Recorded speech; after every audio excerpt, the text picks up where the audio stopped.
Freedom. Dada, dada, dada. A roaring of tense colors, an interlacing of opposites and of all contradictions, grotesques, inconsistencies. Life. Tristan Tzara. Now, what does Dada mean? What is this? It's some weird word. Dada, in essence, meant nothing, according to the Dadaists of the time. But scholars best describe Dadaism as a revolution in art, where artists challenged the preconceived ideas of art. Dadaism was part of a new modernist school of thought, which was spawned from the advent of World War I and the culminations of various nihilistic philosophies. It's been argued that one of the precepts that Dadaism tried to escape from was religion, relying instead on the beliefs of humanism and secular transcendence. Because of this, Dadaistic art and literature appeared incomprehensible and incorrigible from a Christian's perspective. This presentation will make the argument that Dadaism was simply a release of a collective unconscious frustration with man's futile attempts at secular preeminence. Now, to give you guys background on Dadaism, this is just the picture of the Dadaist Manifesto by Tristan Tzara. Okay, so on February 2nd, 1916, a group of poets, artists, musicians, and other assorted intellectuals created a society in which they dubbed Cabaret Voltaire. This group consisted of folks such as Hugo Ball, Tristan Tzara, as you previously saw, Marcel Janco, Hans Arp, and Hans Richter. On June 23rd, 1916, Hugo Ball conceived the notion of Dadaism in an outrageous burst of artistic creativity. He was wearing this weird lobster suit thing, and he had to be picked up and put on the stage because he could not move in the thing. It was humorous. From this, Tristan Tzara concocted the Dadaist Manifesto, which was this. This manifesto became the axiom, or lack thereof, in which the artistic community began to follow in regards to their art. Now, to give you guys some examples of Dadaistic art, because I know I'm just saying Dada and you're just not picturing it. Now, this is Joan Miro's Harlequin's Carnival. Though this may be touching on the grounds of surrealism, it still has a lot of Dadaistic elements. Looking at this just from first glance, you're like, what is this? What's going on? You have this thing, that thing, that thing. It's just a bunch of things that don't make sense. And that's kind of one of the things that Dadaism was going for. It was it doesn't make sense, and it's not really supposed to. Now that's painting. Now for collage, I picked Max Ernst, his Murdering Airplanes. Yeah, what is this? It's arms attached to an airplane and a dude getting carried across a field. That's it. Marcel Duchamp, my actual favorite, it's literally a urinal, and he signed it by, R. Mutt, which was the company he bought the urinal from. And he was like, okay, this is art, a urinal. Great. And then photography, we have Man Ray, The Gift. I don't know what this means. I don't really care to know what this means, but it's Dada. That's essentially the whole point of the Dada thing. Okay. All right. So Dadaism was an attempt by the secular community to further transcend their humanity. Dadaists used ideals and principles of Nietzsche, Darwin, Whitman, Emerson, and Martinelli. Their philosophy was a combination of the glorification of the individual and the meaninglessness attributed to a world with no God. These concepts disputed the pre-existing foundations of Christian theological stuff. Christianity hinged on the obvious fact that there is a God. Christianity also encouraged the idea of a community rather than separate hermetic individuals. The Apostle Paul coined the term ecclesia. Ecclesia was what Paul described as a congregation of the called out ones. Paul asserted that the Christian church is united into one body. Simultaneously, this collective is set aside from the rest of humanity. Now, what sets the ecclesia apart from the rest of the world? Simply, it is a community-like adherence to the idea of transcendence via the acceptance and obedience to an all-powerful God. Because of nihilism, Dadaism had to rely on other manners of transcendence.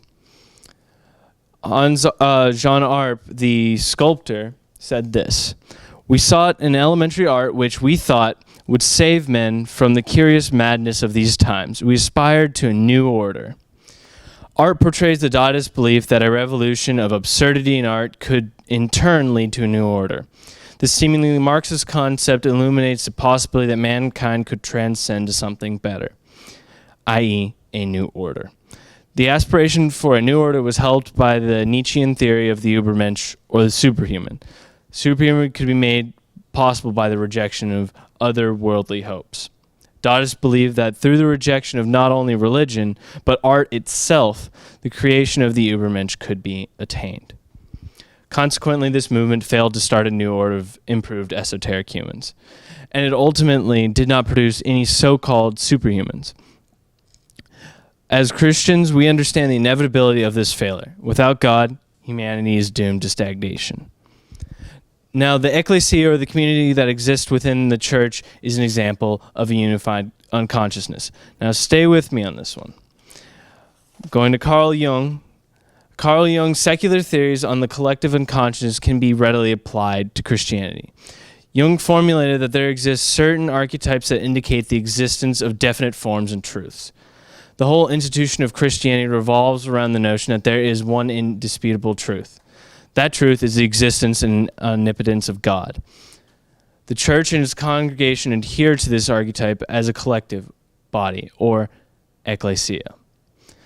Based off the Jungian collective unconscious, one could claim that the Christian church is following the correct archetype that would ultimately result in a proper transcendence. In continuation, it could be very well argued that the contrived and false archetypes produced from secular movements such as Dadaism lead to a spiraling hellhole of incoherence. To take my argument further, I will suggest a hypothesis that there exists a capacity of the collective unconsciousness to express current or even repressed emotions via human artistic expression. The most cliché phrase of Karl Marx, religion is the opiate of the masses. Now, I do indeed concur with Marx's proposition that religion produces the same euphoric effect that is conducive to the usage of like opium or something like that. But I do object that religion produces a fleeting high. Rather, religion seems to have a consistency in its portentous euphoria. In continuity with this belief that a collective unconscious can produce an emotional discharge via artistic expression, there are indeed immutable examples of artistic expression in the Christian church. One example comes to mind: worship music. The followers of the Christian archetype are able to express their drug-like euphoria in the medium of music. Worship songs typically praise God for his steadfast love. Such a long-standing tradition of artistic expression supports the connection between psychology, art, and religious purpose.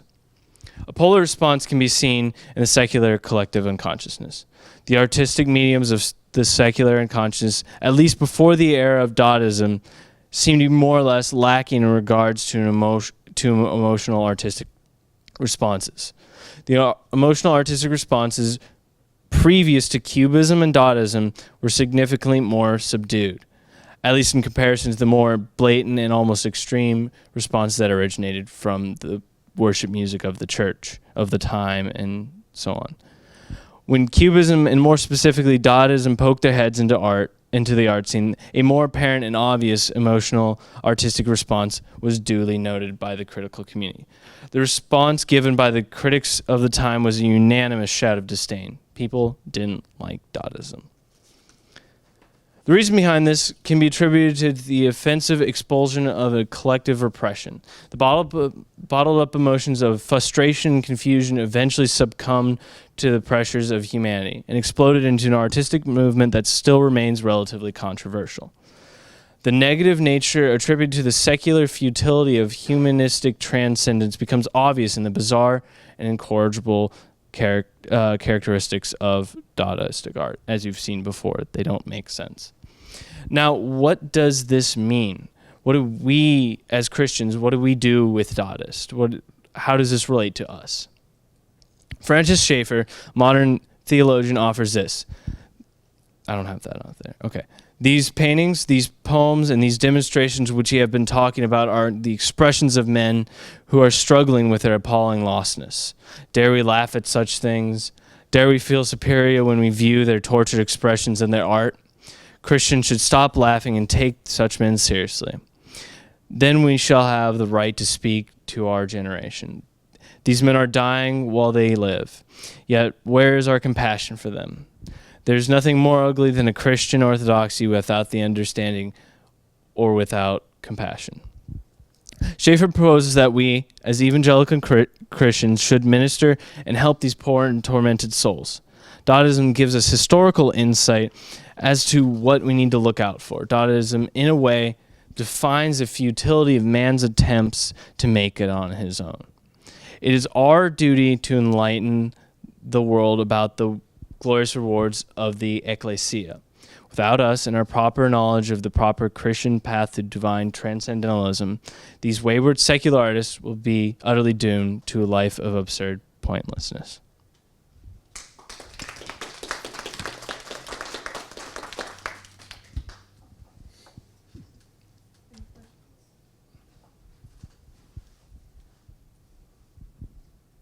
All right.